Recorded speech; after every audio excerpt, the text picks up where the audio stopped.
चलो बाबू आज class 10th का हम लोग एक्सरसाइज 3.1 मैथ का क्वेश्चन नंबर 1 हम लोग करेंगे। ठीक है। क्वेश्चन है, आफताब अपनी पुत्री से कहता है कि 7 वर्ष पूर्व में मैं तुमसे 7 गुनी आयु का था। 7 वर्ष पहले, अब से 3 वर्ष बाद यानी वर्तमान से 3 वर्ष बाद मैं तुमसे केवल 3 गुनी आयु का रह जाऊंगा। अब इस स्थिति को आपको बीजगणितीय एवं ग्राफीय रूपों में व्यक्त करना है।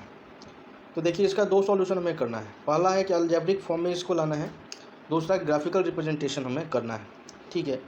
तो चलिए क्वेश्चन को ध्यान से हम लोग समझेंगे और बनाएंगे।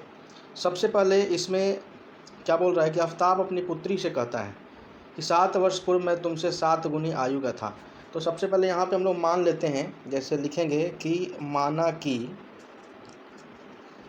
पुत्री की वर्तमान आयु हम लोग x वर्ष मान लेंगे। ठीक है। उसी तरीके से आफताब का वर्तमान आयु हम लोग y वर्ष मान लेते हैं। ठीक है, इसमें तो कोई दिक्कत नहीं है।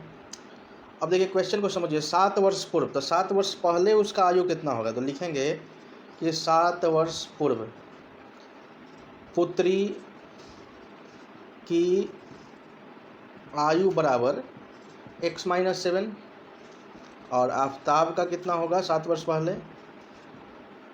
बोलिए जल्दी। y-7। ठीक है, यहाँ तक कोई दिक्कत नहीं है।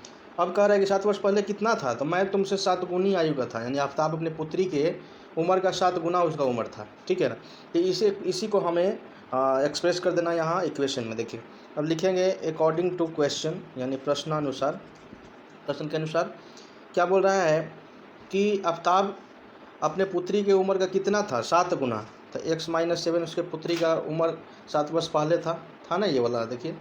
और 7 गुना कौन? तो आफताब है ना। अब इसी को हल कर दीजिए ना, तो 1-2 स्टेप में हल कर दीजिए।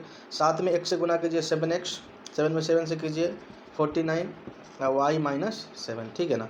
अब 7x y को इधर लेफ्ट हैंड साइड लाइए तो -y हो जाएगा। आइए -7 -49 को लीजिए राइट हैंड साइड तो +49। ठीक है ना, समझ में आ रहा है।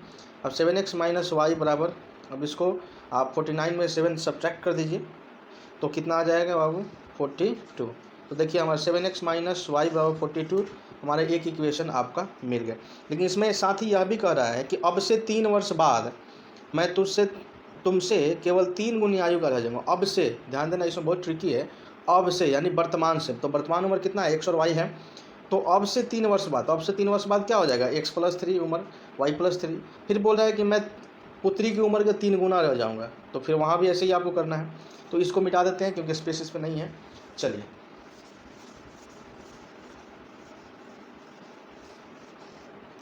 तो इसका पहला इक्वेशन को आप लोग याद रखिएगा, इक्वेशन 1 था वो। दूसरा, अब 3 वर्ष बाद, वर्तमान उम्र से 3 वर्ष बाद, तो पुत्री की आयु कितना हो जाएगा? ये 3 वर्ष बाद वर्तमान से, तो वर्तमान उम्र 1 से 3 वर्ष बाद तो +3 कर दीजिए। और आफताब का बाबू, आफताब की आयु y + 3। अब देखिए क्वेश्चन को ध्यान से कि मैं तुमसे केवल 3 गुनी आयु का रह जाऊंगा, यानी फिर लिखेंगे कि अकॉर्डिंग टू द क्वेश्चन, यानी प्रश्नानुसार। ठीक है। अब देखिए 3 गुनी यानी x + 3, पुत्री का आयु है 3 वर्ष बाद, उसका 3 गुनी यानी 3 से मल्टीप्लाई कर देंगे पूरे को, अब बराबर आफताब की आयु। ठीक है। तो आफताब की आयु जो है पुत्री की आयु के 3 गुनी है। हो गया एक्सप्रेशन में, आप देख लीजिए यहाँ पे। अब इसी को हल करें। 3 में x से मल्टीप्लाई कीजिए 3x, +3 में 3 से कीजिए 9, y + 3। और y को लेफ्ट हैंड साइड लाइए LHS तो -y, और 3 + 9 को राइट हैंड साइड ले जाइए तो -9। और 3x - y बराबर, अब देखिए 3 में से 9 तो सब्ट्रैक्ट होगा नहीं, तो 9 से 3 सब्ट्रैक्ट कीजिए 6 आएगा। 9 के साथ कौन सा चिन्ह है? माइनस है, तो माइनस। चलिए सेकंड इक्वेशन हमारा मिल गया, इसको देंगे इक्वेशन 2, यानी 2 इक्वेशन हमें मिल गया। ठीक है ना। तो चलिए एक इक्वेशन पहला क्या था? तो 7x - y बराबर 42, हमारा ये पहला इक्वेशन था। ठीक है, तो ये हमारा मिल गया। क्लियर है? 2 इक्वेशन। अब चलिए एक और चीज़ मैं आपको बता दूं कि देखिए कभी भी इसको अलजेब्रिक फॉर्म में लिखते हैं, दो चर वाले जो समीकरण होते हैं, तो उसको हम लोग पेयर में ही उसको एक्सप्रेस करते हैं, ठीक है। तो चलिए अब ये हमारा कि अलजेब्रिक फॉर्म में तो आ गया, तो ये सॉल्यूशन तो हमारा हो गया। अब ग्राफिकल सॉल्यूशन करना है, कैसे इसको हम लोग ग्राफीय रूप में हम लोग इसको व्यक्त करेंगे, ठीक है ना। तो इन दोनों इक्वेशन को आपको अब याद रखना है, इन्हीं के बेस पे हम लोग करेंगे, ठीक है। चलिए पूरा मिटा देते हैं आपको। अब देख लीजिए पहला क्या था आपका इक्वेशन, 7x माइनस वाई बराबर 7x माइनस वाई बराबर 42, यही ना था। और दूसरा भी इधर लिख दीजिए, दूसरा कितना था, 3x माइनस वाई बराबर -6, ये इक्वेशन 2 था। अब देखिए आप क्या करेंगे कि सबसे पहले हम लोग इस तरह से रो और कॉलम ले लेंगे, ठीक है। चलिए इसमें लिखेंगे x, इसमें लिखेंगे y, ऐसे ही सेम इधर भी आप ले लीजिए रो और कॉलम, ठीक है ना। अब क्या करेंगे कि बारी बारी से हम लोग x का वैल्यू रख के हम लोग देखेंगे कि हमारा y बराबर कितना आएगा। x रखेंगे तो क्लास 9th में आपने पढ़ा होगा, विशेष इसमें बताने की जरूरत नहीं होगी। तो कोई ना कोई वैल्यू रख के हम लोग पुट करेंगे, कोई भी वैल्यू आप रख सकते हैं, 0 1 2, लेकिन एक चीज़ का ध्यान आना चाहिए, क्योंकि आप यहाँ ग्राफिकल रिप्रेजेंटेशन करने नंबर छोटा, यानी x बराबर वैसा ही नंबर रखिए जिससे कि आपका y जो आउटपुट आए वो छोटा नंबर आए, तो आपका रिप्रेजेंट करने में सुविधा रहेगा। नहीं तो ऐसा नहीं कि x बराबर कुछ रखें, y बराबर कोई बड़ा नंबर 49 ऐसे कुछ आ जाए, तो फिर ग्राफिकल रिप्रेजेंटेशन में आपको थोड़ा सा समस्या आएगा। इसलिए छोटा नंबर रखेंगे और कोशिश करेंगे कि रिजल्ट भी हमारा छोटा ही है। तो देखिए यहाँ पे आप कोई भी नंबर रख सकते हैं, मान लीजिए यहाँ पे हम 6 रख दिए x बराबर, ठीक है ना, यहाँ 6, ठीक है। तो x बराबर 6 रखेंगे तो 7 6 कितना हो जाएगा 42। चलिए एक बार करके मैं बता, तो 7 गुने 6 माइनस वाई बराबर 42। अब देखिए y को ले जाइए इस साइड में तो प्लस में हो गया, ये 42, इधर लाइए इसको तो 42, यानी y बराबर कितना आ गया जी 0, ठीक है। तो y बराबर 0 इसी प्रकार से रख के हल करते हैं, ठीक है ना। तो इसमें कोई ये नहीं। अब मान लीजिए दूसरा हम लोग यहाँ रखते हैं, अगर x बराबर 7 अगर रख देते हैं तो 7 7 जाए 49, तो y बराबर कितना हो जाएगा जी 49 माइनस 42, यानी कि 7 हो जाएगा y बराबर भी, ठीक है। तो हमें मिल गया एक्स वाई, पहला में क्या मिला 6 और 0, और ये दूसरा रखें x बराबर 7, तो फिर क्या मिला 7 7। वैसे यहाँ भी कोई नंबर रख के हम लोग देख लेते हैं, अगर 0 रखते हैं तो 3 में 0 से मल्टीप्लाई करेंगे 0, ठीक है। और आपका 0 हो जाएगा तो माइनस माइनस कैंसिल हो जाएगा, आपका y बराबर 6 आ जाएगा। क्लियर, देखिए रख के देख लीजिए, y के x की जगह 0 रख दिए हम, माइनस वाई बराबर -6, ठीक है। ये अब तो पूरा टर्म आपका 0 हो गया, तो माइनस वाई बराबर -6, माइनस माइनस कैंसिल कर दीजिए, y बराबर 6, तो यही करना है, ठीक है।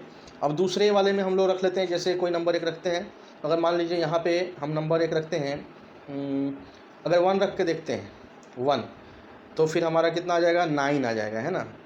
2 रखेंगे तो 3 2 जा 6, तो आपका 12 आ जाएगा। नहीं, इसको हम लोग कोई जैसे मान लीजिए -2 अगर रख देते हैं, तो 3 इंटू -2 माइनस वाई बराबर -6, तो -6 माइनस वाई बराबर -6, ठीक है ना।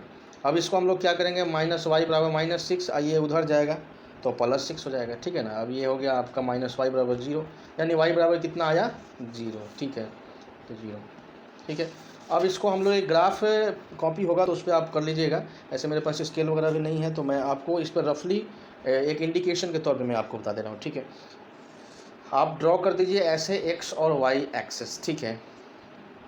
अब यहाँ देखिए मैक्सिमम नंबर देख लीजिए हमारा कितना है, 7 तक है, तो उसको आप देखिए, ये जो होता है ओरिजिन होता है, क्या होता है ओरिजिन, यानी यहाँ 0 वैल्यू होता है आपका। इसको बराबर बराबर के अंतराल पे आप 1, उसमें तो ऐसे बना हो ग्राफ पेपर में, तो आप इजीली कर सकते हैं। तो देखिए हम 7 तक ले जाते हैं, इधर पॉजिटिव होता है 1 2 3 4 5 6 7, ठीक है ना। ये भी आपका नीचे जो होता है ये नेगेटिव होता है, क्या होता है नीचे नेगेटिव होता है, तो ये -1 -2 -3, इससे हमें ज़्यादा रिक्वायरमेंट नहीं है, -2 तक का रिक्वायरमेंट है, तो देख लेंगे हम लोग। ये आपका ऊपर वाला पॉजिटिव होता है, तो ये आपका 1 2 3 4 5 6, चलिए 6 तक का ही, और 7 एक और हम लोग खींच लेते हैं 7, चलिए ठीक है। और इधर भी हम लोग ये माइनस में होता है, तो -1 -2 -3, इधर ज़्यादा नहीं करेंगे, ठीक है। तो ये आपका हो गया पॉजिटिव पॉजिटिव पूरा एरिया, इधर आपका नेगेटिव पॉजिटिव, ये आपका नेगेटिव नेगेटिव, और ये आपका नेगेटिव पॉजिटिव हो गया, ठीक है। तो ये होता है। तो चलिए इसमें हम देखते हैं किस प्रकार से इसको हम लोग यहाँ पे इंगित करेंगे। तो यहाँ देखिए x बराबर 6, y बराबर 0, तो देखिए इसको 6 0 यानी कि 6 0 कहाँ आता है, x बराबर 6, तो आप देखिए x बराबर 6 तो 0 पे 6 0 यानी कि आपका यहाँ कोऑर्डिनेट हो रहा है, ठीक है, ये वाला आपका 6, x equal to 6, y equal to 0 यानी ये, तो यहाँ इसका नाम दे दीजिए 6 0, ठीक है, नीचे इसको देते हैं 6 0, ठीक है। उसी प्रकार से 7 7 यानी कि 7 x भी 7 y भी 7, तो x भी 7 और y भी 7 यानी यहाँ ही आएगा, ठीक, इसके सामने हम लोग यहाँ ले लेंगे, ठीक है, यहाँ दिक्कत हो रहा है इसलिए इसको मिटा देते हैं, समझ गए होंगे आप लोग। चलिए, तो ठीक इसके सामने आप आ जाइए, यहाँ पे ये कोऑर्डिनेट आपका हुआ और क्या है 7 और 7, ठीक है ना। अब इसको एक हम लोग यहाँ लाइन एक ड्रॉ करके हम लोग इस प्रकार से, आपके पास स्केल हो तो स्केल से ड्रॉ कीजिएगा, और इसको हम लोग क्या नाम दे देंगे 7x माइनस वाई बराबर 42 आपका, ठीक है। देखिए कोई भी नंबर आप रख देंगे तो आपका जो आकृति है, जो आपका जो लाइन जो ड्रॉ होगा वो जैसा इसमें बन रहा है वो ठीक उसी प्रकार से होगा, ठीक, एक दूसरे के, इसमें सामने सामने बन रहा है तो उसमें ही सामने आपका बनेगा इस प्रकार से, ठीक है ना। तो कोई भी वैल्यू आप रख सकते हैं, यहाँ मैंने 6 रखा, आप कुछ भी रख सकते हैं, लेकिन हाँ वो ध्यान रखना है आपको कि आपका आउटपुट नंबर ज़्यादा बड़ा नहीं होना चाहिए, तो फिर आपको प्रॉब्लम थोड़ा सा होगा आपको ग्राफिकल रिप्रेजेंटेशन में, क्लियर। इसलिए मैंने कोशिश किया कि छोटा से छोटा रिजल्ट आए और छोटा मैंने नंबर भी रखा। तो चलिए अब दूसरा हम लोग देख लेते हैं, इसमें हमारा कितना आया था 3x वाले में आपका आया था आई थिंक x आपका आया था 0 रखे थे तो हमारा 6 आया था, है ना, और आपका ये -2 रखे थे तो 0 आया था, यही ना आया था। चलिए अब ये 0 और 6 हम लोग देते हैं, x कितना है 0, x कितना है 0 और y इक्वल टू 6, तो ये हम लोग देखते हैं y पर 6, यहाँ ये कोऑर्डिनेट करेगा 0, ठीक, इसके सामने, तो ये इसको हम लोग नेम दे देंगे 0 6, ठीक है। दूसरा है -2 और 0, -2 और 0, तो इधर से -2 और 0 कहाँ आ रहा है, ये है -2 और 0, तो इसको आप नाम दे दीजिए -2 और 0।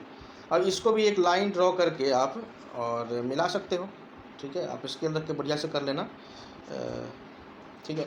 और इसको हम लोग क्या नेम दे देंगे बाबू, तो इसको 3x माइनस वाई बराबर -6, तो ये इसका ग्राफिकल रिप्रेजेंटेशन हो गया। तो आई थिंक आप लोगों को समझ में आ गया होगा, मैंने बिल्कुल कॉज के साथ बताया है, जैसे कई बार होता है कि आपको टीचर्स प्लेनली बता देंगे नहीं ऐसे ऐसे ही होगा ऐसे, तो मैंने यहाँ पे एक कारण ही बताया कि आपने क्यों यहाँ पे 6 रखा या कुछ भी रखा, तो उसको मैंने पूरे डिटेल्स आपको बताने की कोशिश की है। तो आई थिंक आप बिल्कुल समझ गए होंगे, कोई प्रॉब्लम आपको नहीं हुई होगी, और जो कंसेप्ट था उसको ही मैंने यहाँ पे आपके समक्ष रखने की कोशिश की, जिससे आपका जो कहीं भी आपको प्रॉब्लम है तो वो क्लियर हो जाए, ठीक है ना, कंसेप्ट आपका क्लियर है। तो चलिए उम्मीद है आपको समझ में आया होगा। A lot of thanks to all my students, bye bye and take care. कल हम लोग मिलते हैं फिर इसके अगले क्वेश्चन के साथ। अगर कहीं दिक्कत हो तो आप कमेंट बॉक्स में लिख कर बताइएगा, फिर मैं आपको नेक्स्ट डे मैं इसमें दूसरा क्वेश्चन